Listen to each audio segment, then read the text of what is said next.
Hello and welcome to the Walt Weekly Podcast. My name is Walt Latham and I'm your host along with your co-host, Michelle Sweeney McCombs. Today we have a very special guest, and matter of fact, he's a member of our Friday Live podcast that we do every Friday at 6 p.m. He's a member of the panel, and he's one of the people that we turn to for their viewpoint on major issues concerning our community. Also, this gentleman is a Marine combat veteran, and he spent 10 years serving our country. And we would like to thank him for his services, and let me let you know his name is Sergeant Ernest J. Robinson. And we want to thank him for his service to our country. Yeah. Thank you, Ernest. Yeah. Thank you, Ernest. Okay. Yeah, welcome to your one-on-one, Ernest. Thank you. Yeah, thanks for joining us, Ernest, and thank you for the work that you do. Yes. I'm humbled and honored.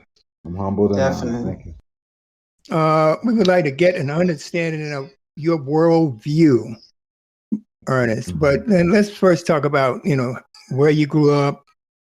And let's go there first, because I want to determine, what shape, the way you see things.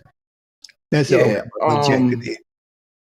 That's actually it's a great question.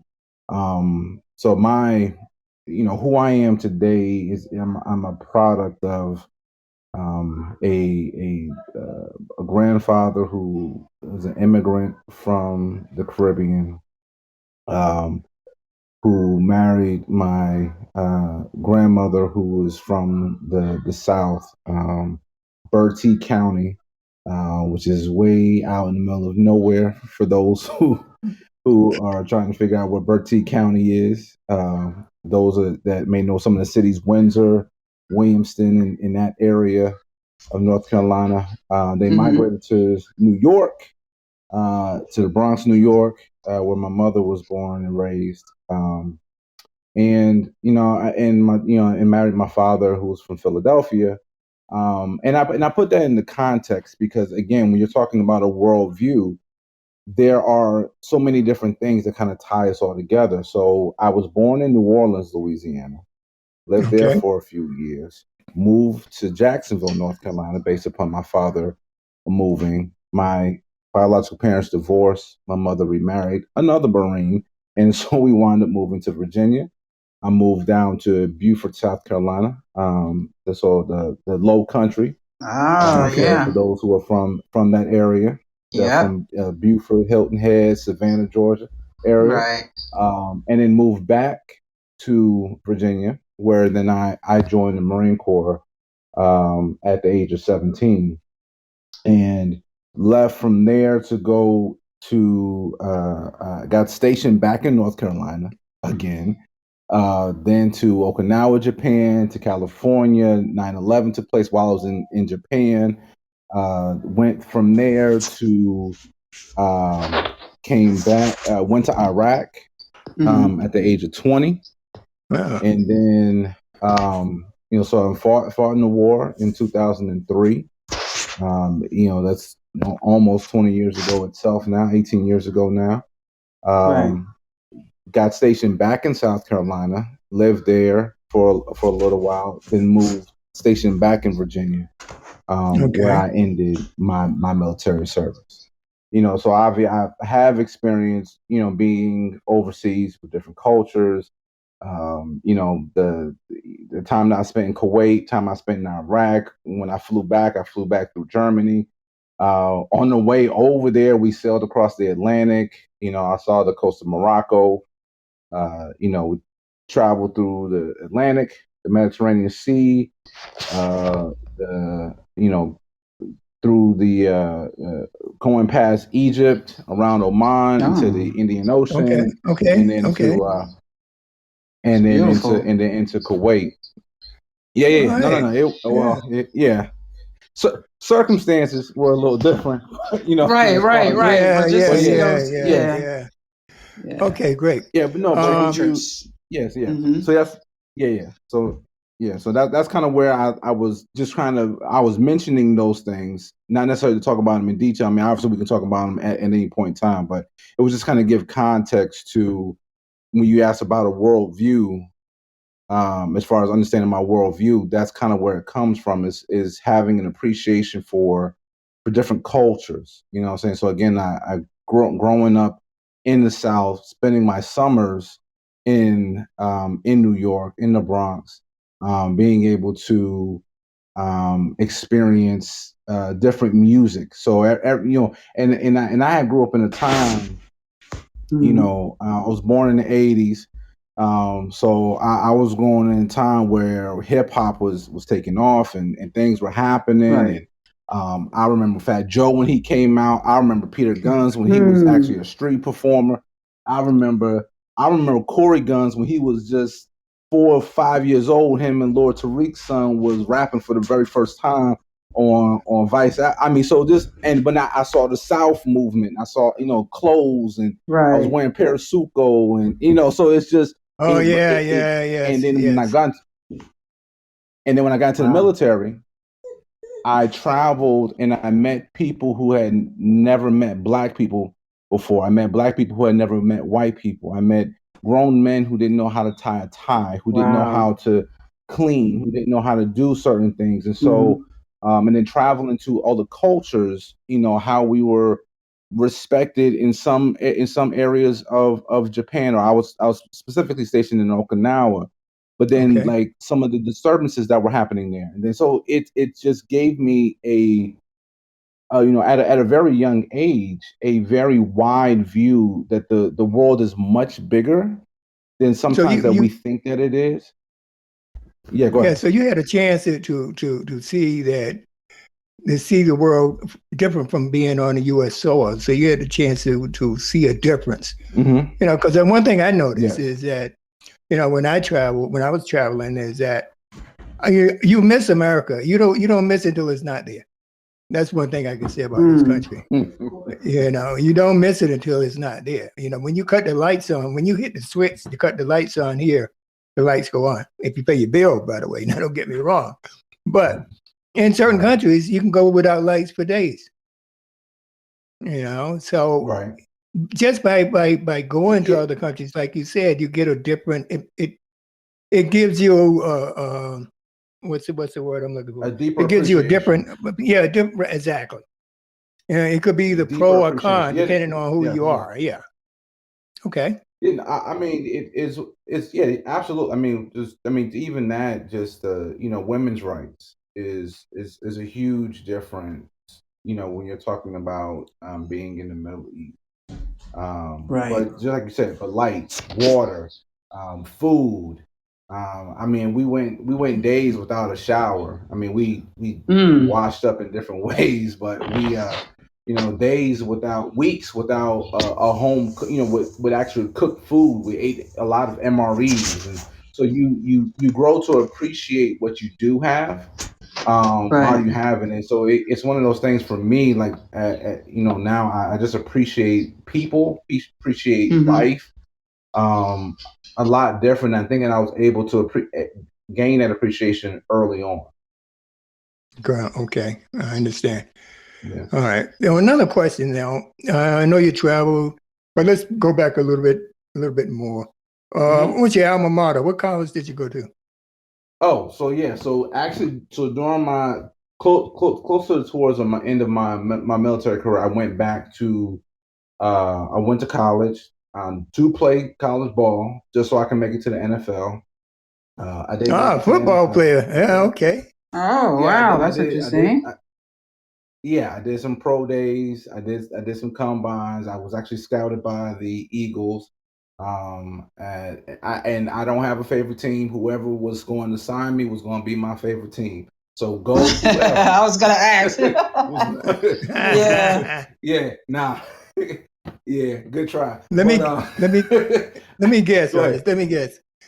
Tight end. That was your No, position. Oh, okay. Ah, dang. no, Okay. running back. Running Oh back. man. All right. I mean, All right. well, I actually went as a linebacker, but then switched over to running back because I also ran Yeah, I track was and thinking field. And running I back. went to Yeah. but I went to Virginia Union University, which is a historically black college university in Mm-hmm. Richmond, Virginia. And my Oh, study was I majored in criminal justice, minored in psychology. Um, okay. I was actually a dual major. I was only supposed to major in both, but my daughter was born, Mm-hmm. in 2009, and so it didn't make sense for me to continue on with my schooling when I needed to kind of go ahead and go to work and Right. get things moving. Well, actually, while I was in school, and I like to tell this, saying for everybody else who may experience that in their lives, right? It's never too late to go back to school. So I was 24. I was 24 years old, but I got onto the football team, made a football team. I got involved in student government. I got Mm-hmm. involved in civic engagement. During that time, Genesis 6 was taking place. And so I organized our students to go to the Fall March on Justice in Washington, D.C. Oh, Got involved okay. in judicial affairs, the NAACP, and a host of other clubs and things while I was still in school, as well as going to and participating in the military at the same time, and working a full time Wow. job, working as a armed security officer in the Navy. Man, Proud of So you. Proud it's a of you. lot. yeah, Yeah. Wore a lot of no, hats. thank you, appreciate it. But that's Yeah, what So you have to well, you do. I have to. mean, that's it. That's what you have Hmm. to do. Yeah. that's for I sure. mean, you're a millennial. Right. That's what a millennials got to do. You got to, matter of fact, I can give you quickly. Uh, when I finished my bachelor's, and I finished my bachelor's in 93, 92. All right. I got my bachelor's degree. And I was already in my 40s. So I decided that, okay, I'm going to go to law school. So I took the Mm-hmm. LSAT, and I was accepted at Brooklyn Law and Truro Law. Okay. And I was working with Michelle at the time. I think I transferred by that time. Michelle, Right. this is like 95. I Mm-hmm. think that Mm-hmm. I went to a different department. We weren't working together at that time, but Yeah. same company, or you left, whatever. Yeah, I left first. Yeah, yeah. Yeah. So the company that I worked for, said that what I really wanted to do was leave every day at 5, at like 5 o'clock, so I can get to class. Because classes were from like 6:30 to Right. 10:30, Mm-hmm. 4 nights a week, and then you did a lot of your other work on the weekend. But they said no. They said we can't set an example. So I understand. So I switched and I went and for my MBA, which I obtained because I couldn't go to law school because the job said no. But here's Wow. the joke. My daughter told me, said, Dad, if you go to law school, then you got to go to the DA office and you'll be like Matlock by the time you get out. So that was that was the point I was trying to get Wow. to. My daughter even said it. So it's never too late, guys. It's never too No, late it's to go never to too school. late. Yeah, That's even for if you could be like sure. Matlock. Yeah. Wow. So I Wow. did. Yeah, that's what I wanted to add. All right, just Well, that's interesting because that's what I just recently reconsider going to law school. And I got a couple of years before I hit 40, but yeah. I have reconsidered doing that myself. Yeah. So You're young enough to Why do it. not? Yeah. You are. I'll pick up where you left off. Yeah, Right. please do that. Please do that. Yeah. That's Yeah. great. Yeah. Yeah. I mean That's that great. is that's very commendable, and you keep going, Ernest. You definitely can make your mark. All right. But let me give you just one little tip when you do your personal statement. All right. Once you accept it, you do your personal statement there, for along with your applications, rather. Right. And mine was, I'm the first. I was the first in my family, and we were poor, so I'll be the first to go to law school, and that way, I can help my family. All right. a friend of mine who was my law school, I took business law under him, told me you can't put that down. You got to say that you want to do good and pro bono. But never talk about how much money you want to make. So that's the tip I want to give you, Ernest. Oh, Right. yeah. Wow. I appreciate it. Yeah, because most people, I want to sue. I Nah, want to. Yeah. Go ahead. I'm sorry. I mm, defer. I'm getting yeah, no, off. but no. For me, yeah, it never would have been that. My whole. I actually went. So I want to go to law school. I want to do my go to law school and get my PhD simultaneously, and I wanted Okay. to concentrate on constitutional law in my dissertation so that I can talk about the negative effects of the Constitution as it has affected the African American community. And interestingly enough, that that's great. during this particular week, there is a heavy emphasis on the bearings of the Constitution and what's allowed and what's not allowed and the interpretation of it. And so I think that really taking a look at it and doing a deep dive and interpreting that, I think will play into the questions of reparations and responsibility and accountability and different things that kind of affect our communities and ways of being able to kind of reassess and readjust those things. All right. Now, what do you think? Since I you digress. mentioned reparations, Yeah. what do you think about reparations? You think that we should be paid reparations, given reparations? I believe so. I believe that the term itself, reparations, is sometimes misunderstood. That a lot of people just believe that it is just it can just be monetary, and I think that there's other ways of kind of alleviating or being able to repay or repair the damage that was done. And so I think there are many ways that we could do it. I do believe that it's something that should be done. I think it should be strategic and very intellectual in how we approach it. But yes, in short, I do believe it should be done. But I think it will take a lot of smarter heads to kind of get together and figure out what's appropriate. And what's fair, what's just. Because it's just not. It should not just be a blanket. Hey, let's just give everybody send a check out. Send everybody a check. Right. Yeah. Nah. Yeah.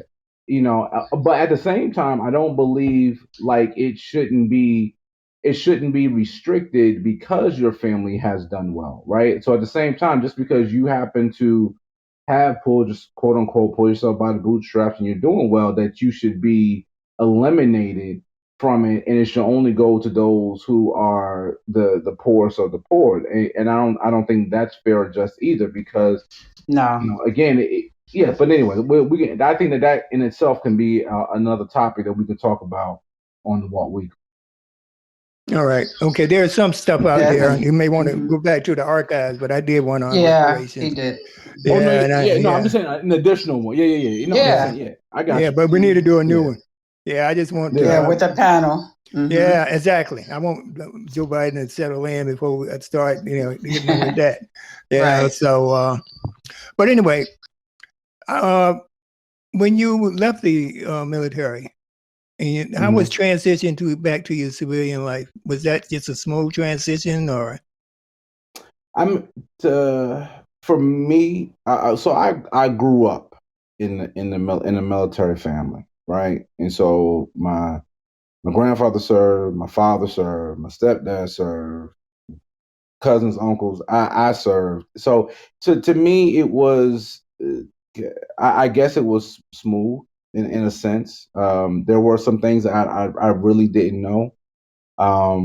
I'll say that our transition period now for service members getting out is a lot better than it was when I initially had gotten out. So you have to understand, I left active duty in 2005, but then went back into the Selective Marine Reserves, which is how I got the 10 years of service. Okay. So I did have a separation in active duty, but then went to the reserves. So there was So there was a little bit of so how I wound up at Virginia Union was because I didn't know anything about going to college. Like I went into the Marine Corps at the age of 17. Like I swore in 2 days after my 17th birthday. Wow. So I knew nothing about college. I knew nothing about, my first job was McDonald's. Prior to prior to going to the Marine Corps, my first real job that I paid taxes on was working at McDonald's. Wow. I would have gone to the Marine Corps too. Yeah. Oh, brother, no, I burnt myself on the grill one day, and I was like, I will never do this job ever again. It was a little difficult in preparation for writing my resume. I had never really interviewed for a job, saying besides the job that I had at McDonald's, which was you're a strapping young man, you're at high school, you got all your other high school buddies that work here. Are you available on nights and weekends? You're hired. So I wasn't really prepared for a lot of things. But I believe that the motto of overcome, adapt, and improvise that I learned while being in the military, specifically in the Marine Corps, I think did help me in my transition. I won't say prepare me, but I think it helped me in those tough situations and figuring things out, and being able to go at it with a certain level of confidence. Okay. In preparation for life. Yeah. Because I did want to ask you about any. Mm-hmm. Could you speak to any memorable experiences? Some of the things that stood out when you were on active duty in the Marine Corps as a sergeant, combat sergeant. I wanted to ask you that. In what sense? I mean, there's what things stood out besides the travel and seeing different cultures. Some major memorable events. It could be a couple of things that really, were like. Yeah, go ahead. I'm sorry. Okay. Yeah. So, I mean, as far as things that were most memorable for me, the first thing was, I actually had lived. Again, I lived in Beaufort before. So Paris Island is the boot camp where all Marines go to on the East Coast. Right. But I had lived there, and my prom was actually on Paris Island.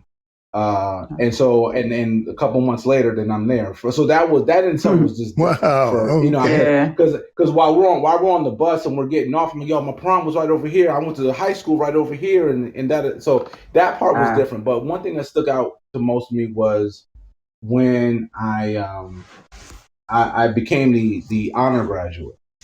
I was one of, I think there were 3 or 4 of us that were 17 years of age, and we were a couple months apart from one another.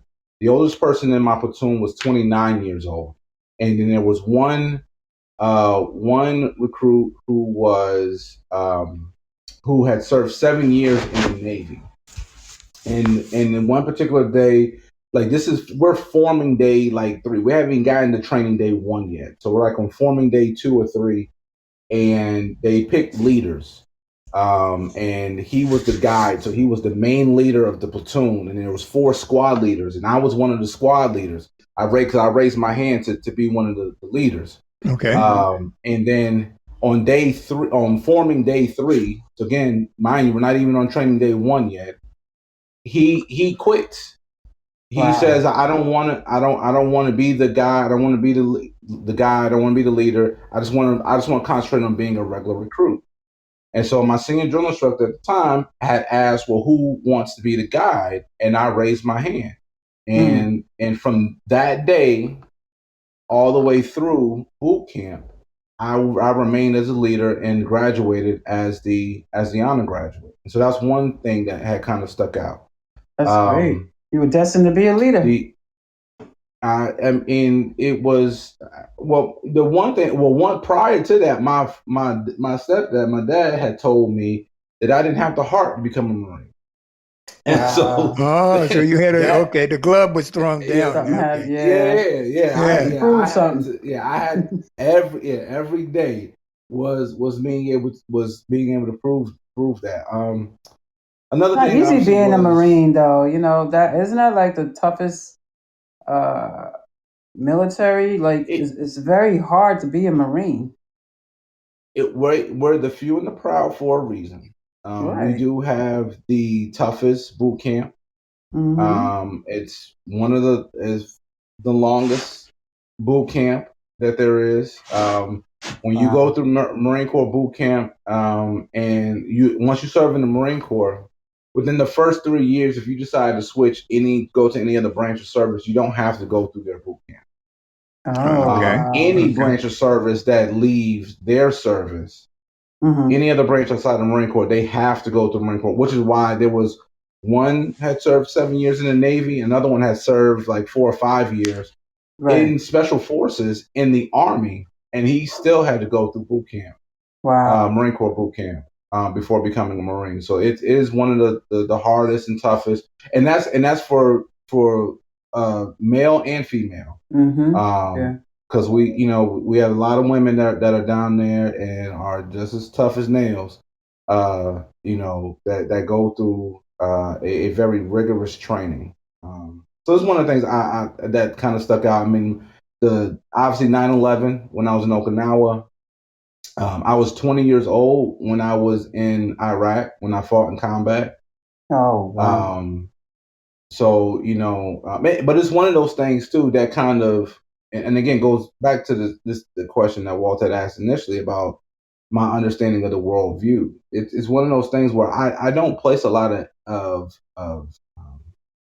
emphasis on people who are young and they don't know any better, or when people are 18 and 19 years old, refer to them as their children, or I mean, granted, they're somebody's child. We're all somebody's Yeah. child, Yeah. right? Yeah. Yeah. Uh, but the notion that they can't use critical thinking or be in a situation and make a tough decision, I don't buy into that. And so at every moment that I hear that, I always tend to try. I do my best to tactfully and respectfully correct that, because we young people are more powerful than we oftentimes give them credit for, or allow for them to be.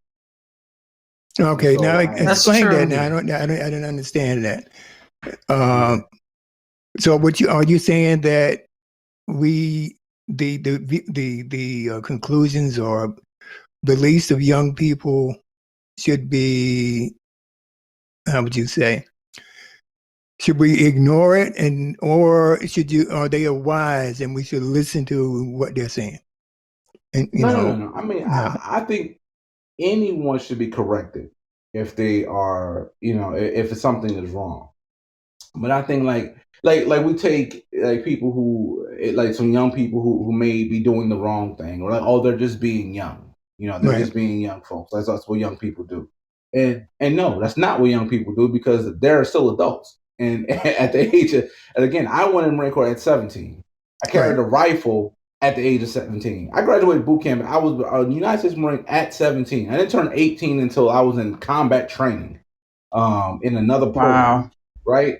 So, so if I'm responsible enough to be able to carry a rifle with weapons, shoot live, rounds, and this, and all, and I can be, and then also I can go to combat at the age of 20, Mm-hmm. be in charge, lead other Marines on a convoy to go from one point of a country that none of us have been in to Right. another part of a country that none of us have been in order to be able to retrieve, materials or support or mail or whatever it is, and have the responsibility of bringing it back, then I'm more than certain that young people can function correctly without breaking the laws or doing whatever. So sometimes I think we should be, I think everything should just be, I guess, graded. There should, I mean, maybe a scale in some sense of how we view things, but I don't think the excuse of them just being young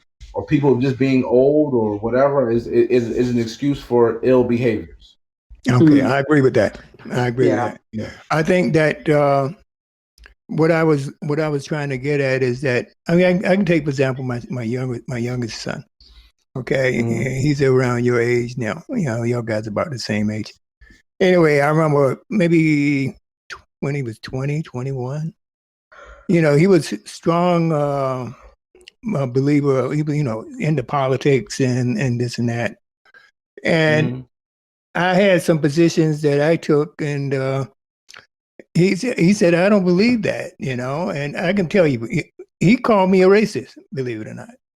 So I told him, I said, look, I tell you what, why don't you come back and then we can discuss these political matters 10 years from now. Come back to me 10 years from now. Okay. I was very proud that he was very independent in his thinking. Don't get me wrong. Okay. I mean, his positions, he supported his positions, but yet and still, it was not tempered with experience. All right. He hadn't been there, done that. All right. So I told him, come back, talk to me 10 years from now. And believe it or not, he comes back and he said, Dad, what do you think about this? You know, yeah, I knew, I can imagine what you went through. All right.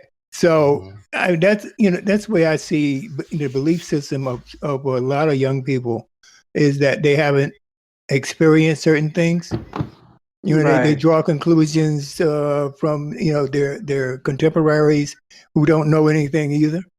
You know, they haven't experienced it. So life is what you really, really learn from of you know, being exposed to certain things. And I think that's where I was leading up to. Well, I think to your point, and again, it goes back to this, the again, I gave you praise for how you framed your questions, right? So, it goes back to that. So when I grew up in an age or in a time, and granted, I'm a millennial, on the tail end of it, but you know, I am, but I always sat down to listen to my elders, right? And I listened, I actively listened, because one thing that I'll be able to that I know now for sure is that you can be an old fool and you can be a new That's right. That's right. Yeah. Age does not always come with wisdom. Absolutely. Right? And so sometimes we give too much deference to those who are older because they're older, and we assume that they've had experience, right? But we haven't met, because some people don't actively listen. We haven't measured the quality of that experience. But then oftentimes we're too dismissive to those who may be younger, who may have a quality of experience.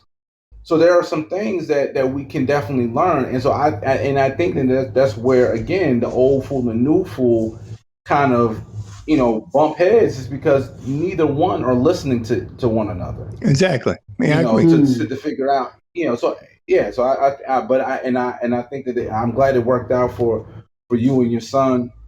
But that's what I mean, is that I had taken the time when I grew up to be able to listen to those who are older than me, those who are younger than me, I mean, if you can be 8 years old, I'll listen, you know, hear you out, you know, because there may be something that you're saying.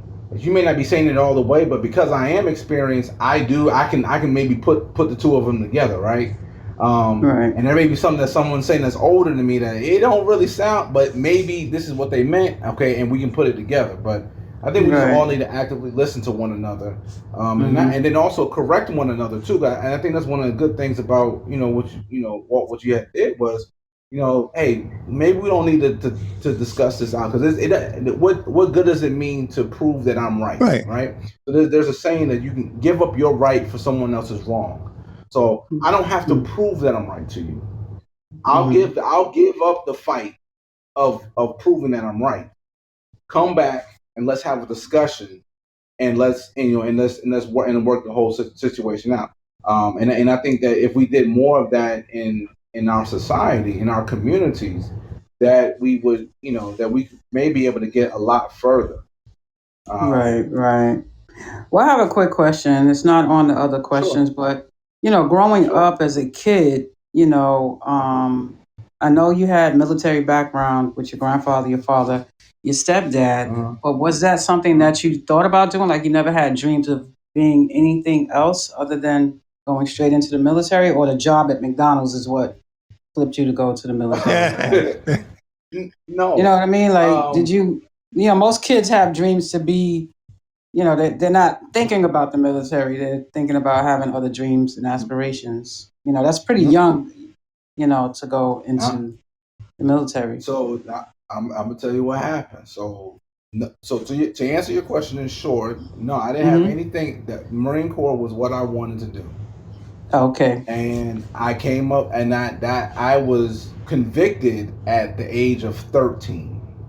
Wow. Yes, I grew up with it all my life. I've been to the parades, saw the Marines, Hmm. and Okay. The Marine Corps band, the silent Right. drill team. I was on the bases. My mother used to work at the club, the NCO club on base, and we used to go to the, so yeah, It's part of your so life. Okay. it was part of Mm-hmm. my life. So but then, as I said before, my mom tried to get me to go to the Air Force. She was like, Mm-hmm. "Baby, the Marines are tough." And Right. then my stepdad had said, "Well, you ain't got the heart for it." So then I was like, Mm. "Nope, this is what I'm Yeah, doing." Get to yeah, high yeah. Right. school now. I get to 13 years old. I get to high school now. I'm 15, Mm-hmm. and I'm starting to run track. I'm playing football, and I'm like, my coach starts to talk to me about a track scholarship. Mm-hmm. And now I'm 16 years old, and I'm like, "Hey, mom, I want to go to college." And she was like, "No, you going to the Marine Corps, like you said Wow. 4 years ago."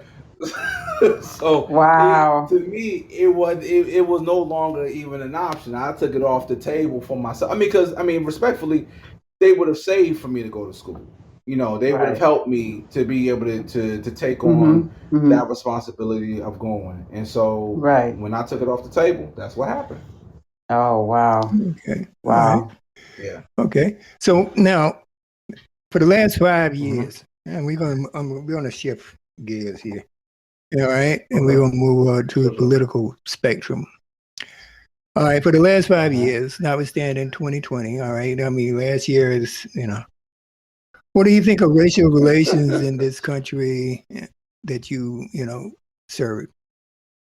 Oh, that's a kind of a loaded question Not, almost. well, I didn't mean for it to be loaded, No, but, I said almost. No, no, no, no, no, no. No, I got you. I got okay, you, brother.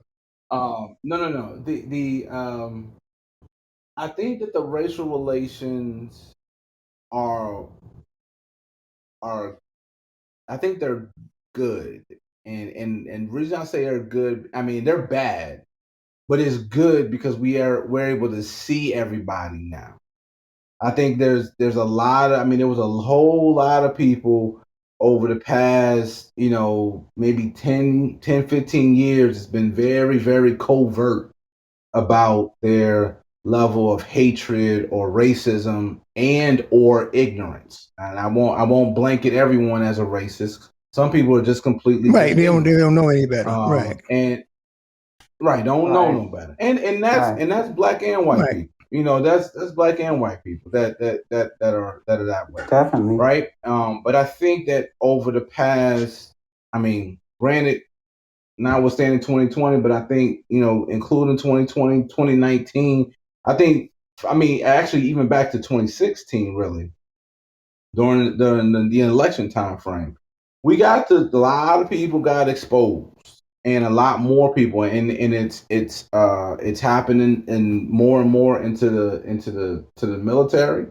where people have become more boisterous about politics, which is something that is not a part of our culture. And I mean within the Right. military. But I think that we're also at a point right now that, I mean, unfortunately, 2021 started off with an insurrection on the Capitol, and where a lot of visceral, just malicious individuals, attacked. And we're at a point right now where I think that hopefully there can be some reconciliation of racial justice, social civic justice, and maybe at a point where this is what kind of was needed in order to rebuild. Okay. Kind of tear the whole house down in order to rebuild. I think, Right. I agree with you. What do you think? What do you I think agree now with from that a too. military standpoint and from your time on the ground, Yeah. because you were up close and personal? Uh-huh. What do you think of the new Secretary of Defense's request to stand down so that they could take the time to I wouldn't say interrogate, but question the members of the military about how they stand on these white supremacist issues and stuff like that. You think that was? Well, but do I think it was what, good? Yeah. I think it was awesome. I have been waiting for our Joint Chiefs from all services.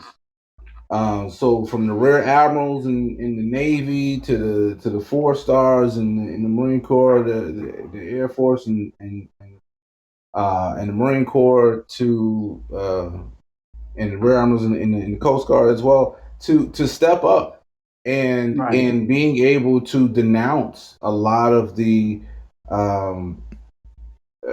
whether again racist, ignorance, individuals who are in the military, because it's again, it's not a part of our culture, and it's notwithstanding to our principles. The principles in the Marine Corps are honor, courage, and commitment. And there is nothing honorable about mistreating somebody based upon the color of their skin or any other particular factor. All right. There's no courage by you putting on a uniform, representing the military, and then going and then at night sitting there talking, bad about your commander who happens to be African American or happens to be a woman or or whatever have you. Right. That's cowardly, and it completely absolves you of the actual commitment that you made to being uphold the Constitution against enemies both foreign and domestic. So I think that I applaud what the Joint Chiefs of Staff has done, but I also want to add though that the Commandant of the Marine Corps had outlawed Confederate flags on all Marine bases. Okay. And that was something that had not been done before. So you would have individuals who are in the Marine Corps, I mean, in any military service for that matter, would have on the back of their trucks. Oh yeah, I've seen seen. American flag and a Confederate flag on the other side. Yep. That's an oxymoron. That is an oxymoron. The two of them do not go right. So it's one of those things that happened.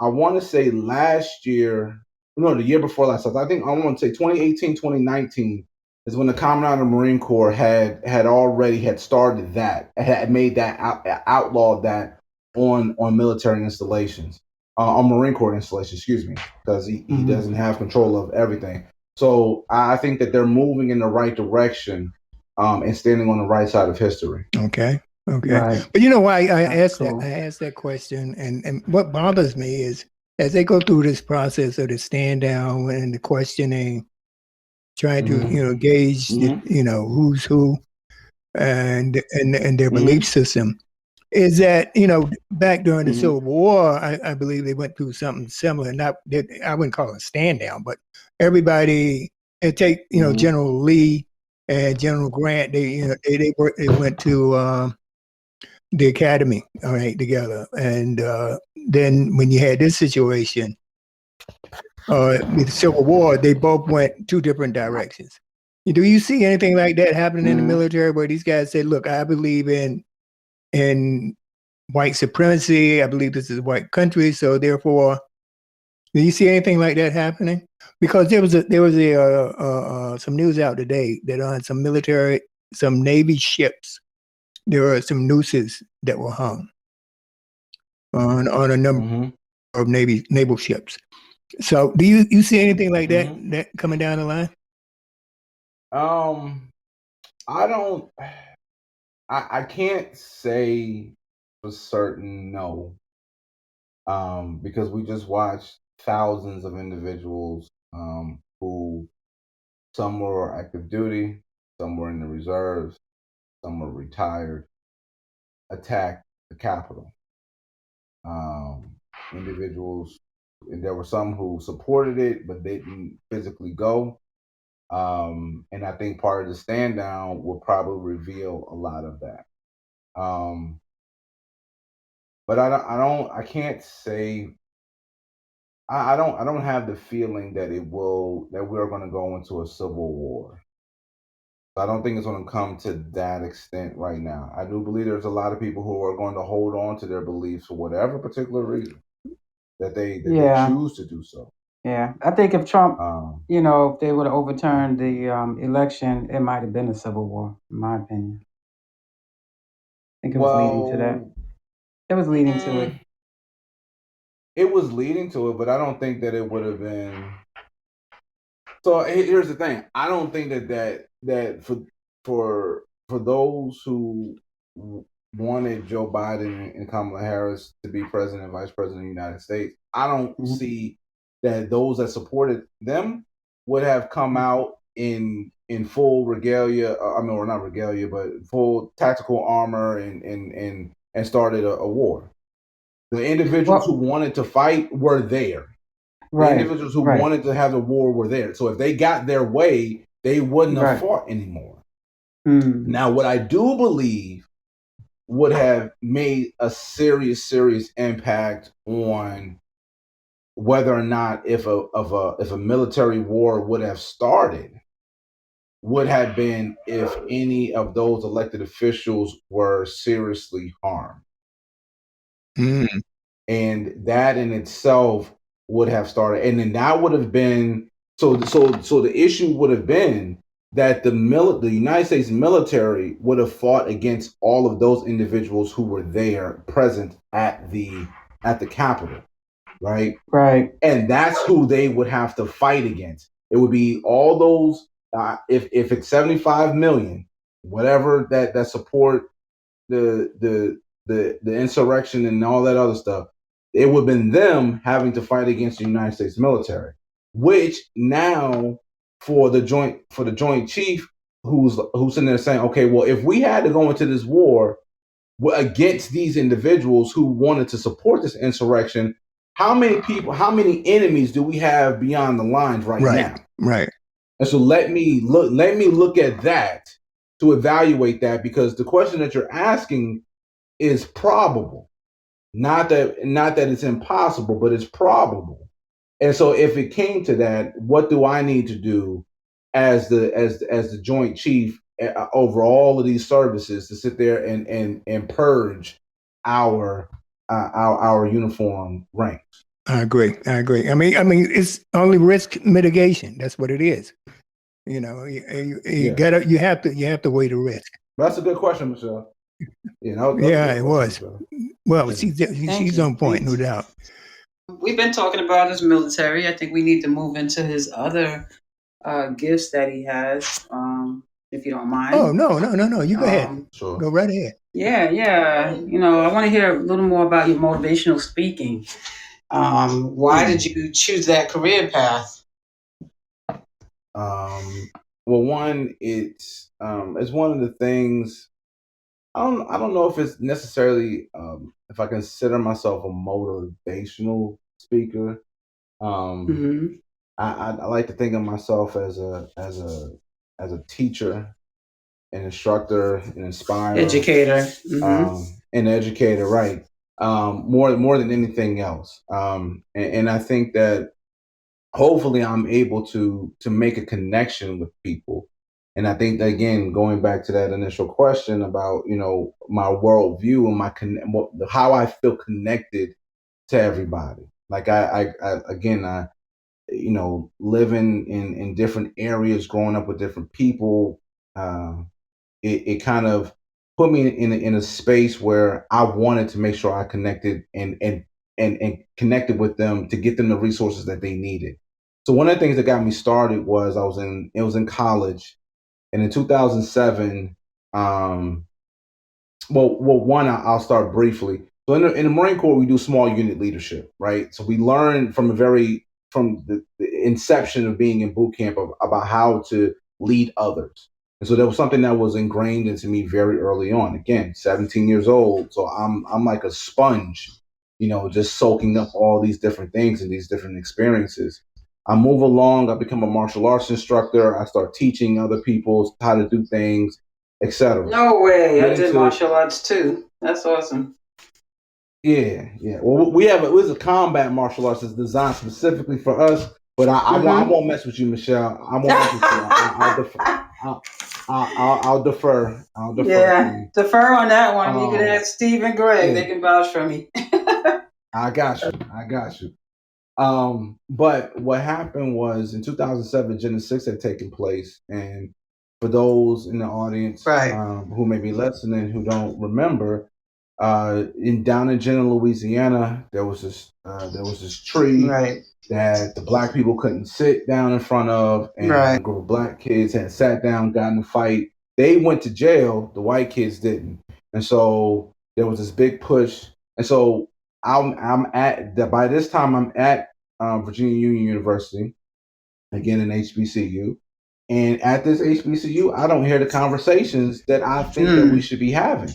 Right. And I don't see the engagement. And so I'm playing football. And so I missed the initial march in Jenna, Louisiana, because it was in August. But the Fall March on Justice was taking place in November in Washington, D.C. And I'm like, I'm not going to miss that. And so for the next 2.5 months or 2 months, I started speaking at our chapel. I started talking with administration and getting people, and educating people about it. I convinced the school to give me money for a charter bus. I convinced one of my academic specialists to get a van from their church. I had over 200 and something signatures, people that wanted to go. Wound up only having 22. Most of, I think maybe 18 of them were females. Who wound up going. Many of them were members of Delta Sigma Theta, the Theta Epsilon chapter at Virginia Union University. But we had an awesome experience. But that's one of the things that kind of prompted me into doing that. So then I started getting involved in student government and getting involved in judicial affairs and how and ethics. And so that's what kind of propelled me. And then I traveled the country on a political action committee, and as I engaged with constituents from Ohio to Pennsylvania to Virginia to New Jersey to North Carolina and Florida, a lot of people just don't know information. And so it was like, okay, well, what can I do to strengthen them? Because the strength of our democracy is in our people and the knowledge that we have. But there's a lot of people, they didn't have it, or didn't have somebody who was patient enough to sit down with them to break it down. And so as a presenter, an educator, a trainer, that's what I want to be able to do. Awesome. Ultimately, one day I want to run for Congress, but I think that I will be inefficient if my people aren't my strength. I shouldn't be the strongest person. My job is to go and vote and have and have the courage to do that. Okay. I think it's up to you as a constituents to put the things together, but I'm gonna teach people how to do that before I ever run for office. Absolutely. All right. If I ever. Okay. Now that dovetails well with your role on as a panelist on the Walt Weekly, because I don't know whether you had a chance to look at the mission statement. I know you have, but we want to teach people, and we want to break it down in such a way that is understandable, or if they missed it, because a lot of people apparently get their news from social media, which is it can augment, the news. But I think you got to go to various sources because one thing I always go back to is critical thinking, and I think you mentioned that. And critical thinking, you try to understand what's an opinion versus a fact. Okay, that's critical thinking. Right. So, with that said, what are some of the key issues that are near and dear or on your front burner? I know you mentioned that you want to run for Congress and you want to be an educator.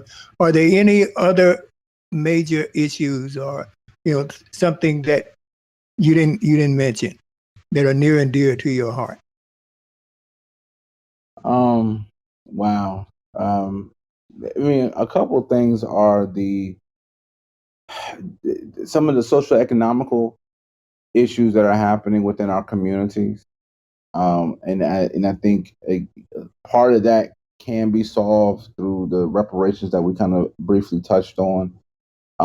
Those gaps have been there for so long that it's going to take a considerable amount of time and effort to being able to really correct them. We're talking about generations of individuals who have been in quote unquote projects, welfare systems, who are, I mean, we can go see Black students now and still get half of the class that are first time college attendees, or potential graduates. So to be 13% of the U.S. population, but still be 50% of first-time college attendees, even after after all the online institutions that are out there, you still can get half of the class who are like, yeah, this is my first time. Nobody in my immediate family. Now there may be some extended family, but nobody in my immediate family has ever been to college.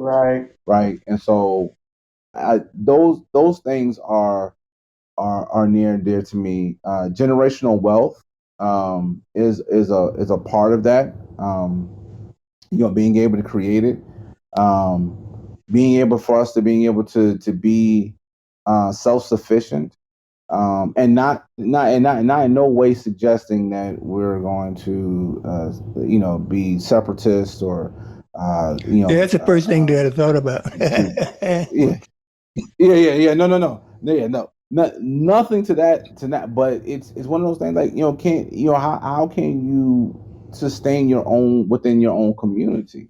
Right. The value of a dollar, the value of a word, of a story, being able to cherish and share our stories, control our narrative. I mean, I think those are some things that do, wealth, education, and that should tie in with reparations.